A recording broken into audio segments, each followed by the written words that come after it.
Assalamualaikum warahmatullahi wabarakatuh. Saya Rizka Purnama dari mahasiswa Universitas Primagraha, Fakultas Ekonomi dan Bisnis, jurusan Manajemen. Saya dari kelas RA 18. Selaku dosen Manajemen Bisnis Internasional, yaitu Ibu Adisia Maya Andara, SPD MM. Baik, di sini saya akan menjelaskan apa sih manajemen operasi dalam bisnis internasional.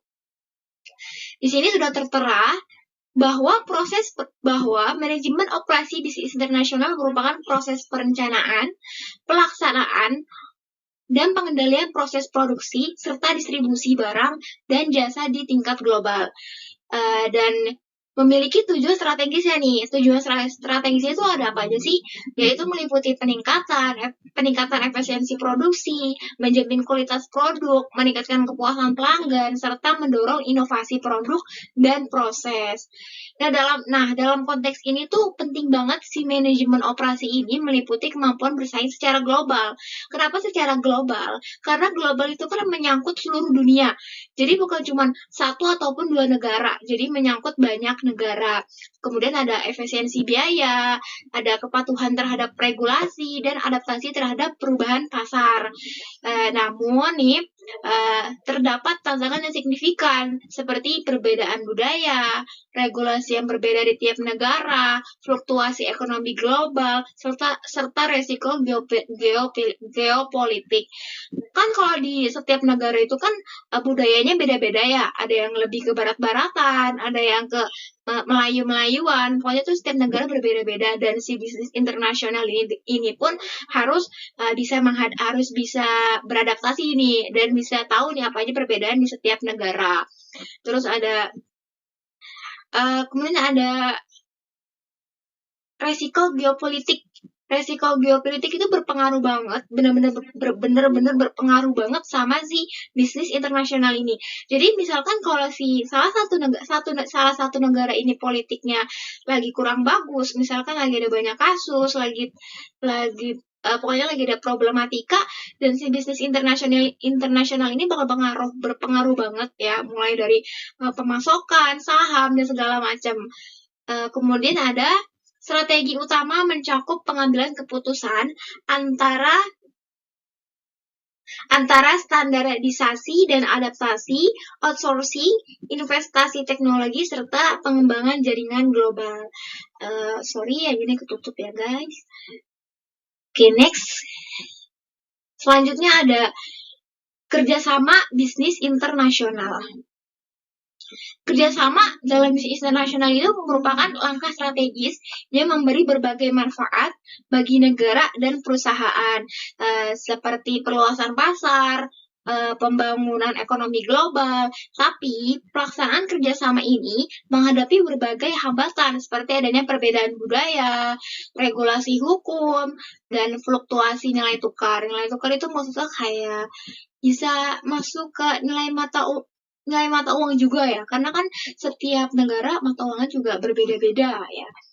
Terus dengan strategi yang tepat seperti adaptasi budaya, pengelolaan risiko finansial, dan kemitraan yang efektif, perusahaan dapat memanfaatkan peluang di pasar internasional. Secara keseluruhan, kerjasama internasional merupakan kunci untuk menciptakan hubungan ekonomi yang saling menguntungkan di era globalisasi.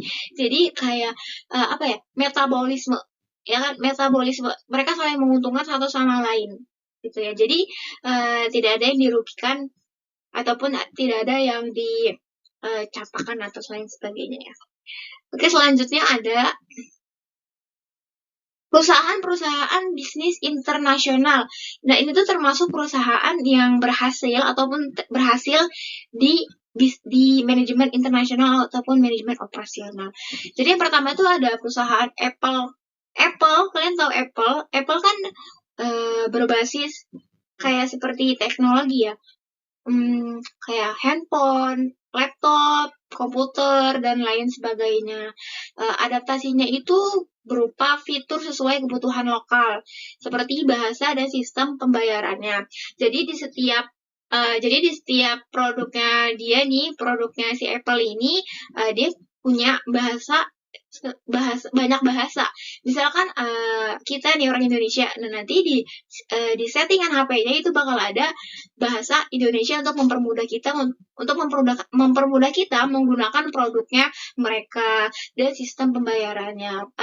Banyak ya, jadi kan ada yang asli juga, ada yang palsu juga. Rata-rata kan kalau yang asli itu lebih efisien dan lebih sistemnya pun lebih bagus gitu daripada yang KW ini.